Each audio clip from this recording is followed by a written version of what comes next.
PEGI 18. Hi, my name is Ashraf Ismail, Game Director of Assassin's Creed 4 Black Flag, and I'm excited to show you more of our open world locations and activities. This is by far the biggest and most diverse game world we've ever built.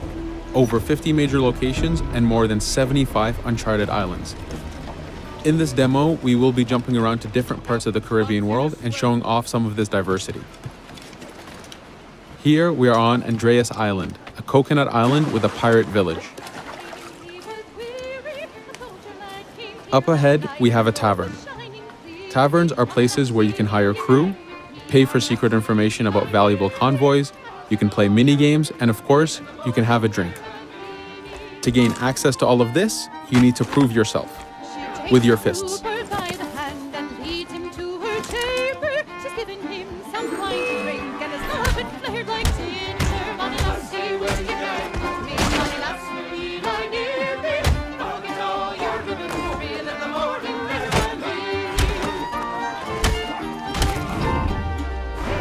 Now that the fight is over, you have access to the tavern and its services. This being a tavern, there's always plenty of rum to be drank, but drinking too much will have some fun surprises for you.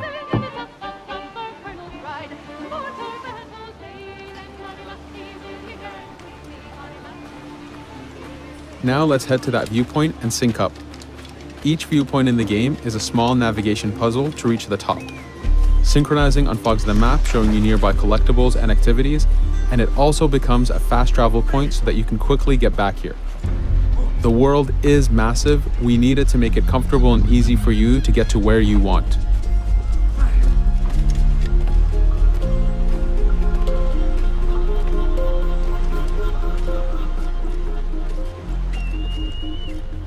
These viewpoints are also an opportunity for us to show off how beautiful and expansive this world really is.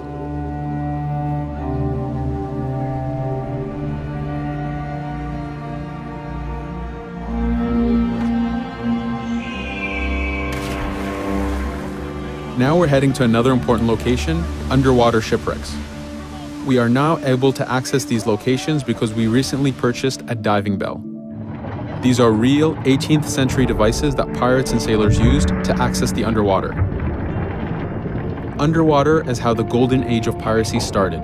Through an incredible hurricane, tons and tons of Spanish gold was lost at the bottom of the seabed. This attracted poor, jobless sailors and pirates to dive down and grab this treasure. It was important for us to include the underwater as a new environment because it was so important to the history of piracy.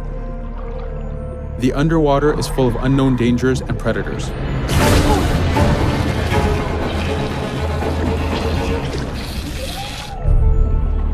You do have to pay attention and act quick, but the risk is worth the prize as you need a lot of money to get all the upgrades for your ship, the Jackdaw.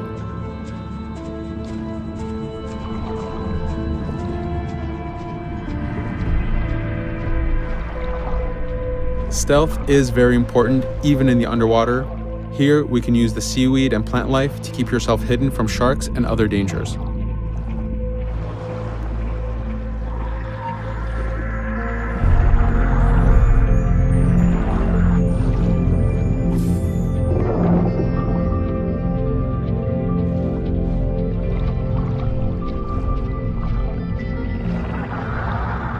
This is an air barrel. It's a one-time air refill, so use them wisely. Of course, you can always go back to the diving bell to refill. We are going to move to a different location now. This is a smuggler cave. This one happened to be accessed from the underwater, but not all of them are.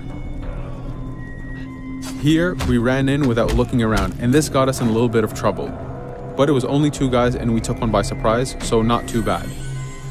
Caves are heavy stealth locations. Stealth is key in this game. We've put a lot of effort in to make it a valuable and exciting gameplay for players. Since we came from the underwater, Edward does not have his weapons or guns. You will have to use your stealth tools to get through this. Here, we will utilize the whistle to take out the brute.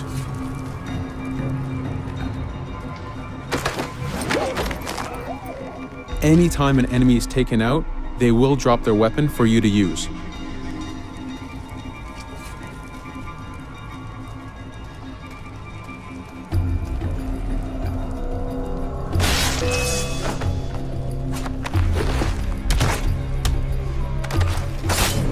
Again, we are taking these guys by surprise and using their own weapons against them.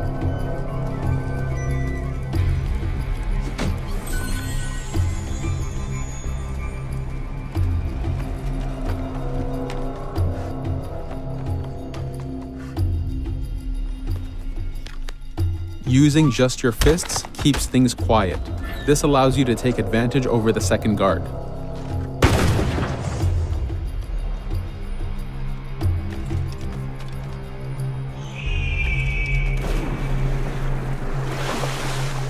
Up to this point, we've been doing a lot of pirating. This has attracted the attention of pirate hunters. This is fed back to you with the clashing swords above the health bar.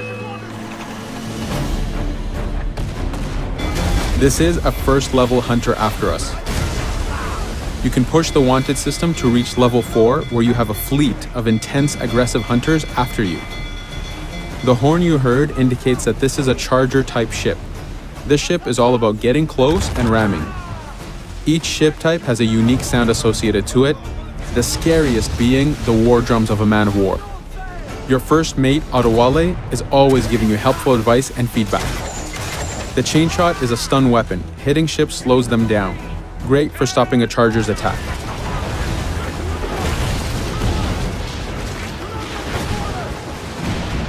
As the masts come down, we can start a boarding. We need to take out 10 crew members to win the boarding.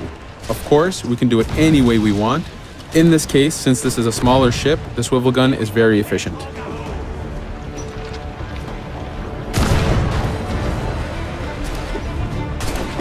There are many objectives in the boarding system, including destroying powder keg reserves and removing the flag from the top mast. But the most basic objective is to eliminate the crew. Here you can see Edward utilizing his dual cutlasses and guns, combining them in counters and combo attacks. You do have a max of 4 shots before reloading, so make them count.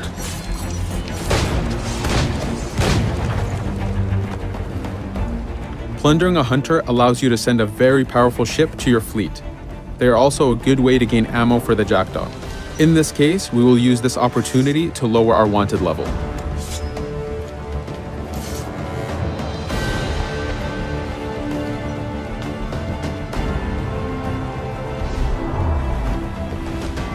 A very important new activity in Black Flag is harpooning. Historically, pirates harpooned as a source of income. Ready the whaleboat, lads.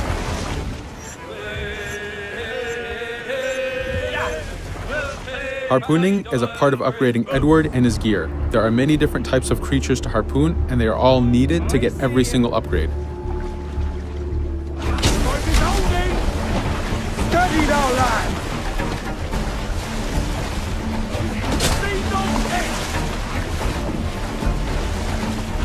Success! Turn into sea ray!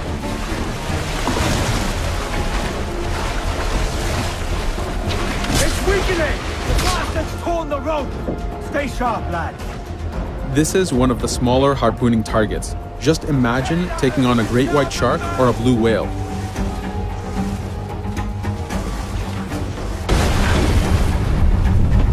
This one's dangerous! The harpooning activity itself has upgrades, and you will need them to take on the bigger targets.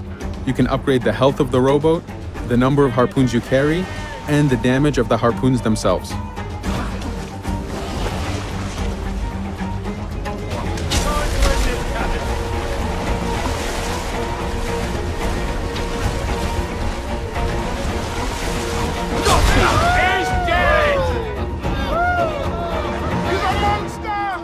This was just a tease of the activities and locations. There is tons more for you to experience. Thank you for watching.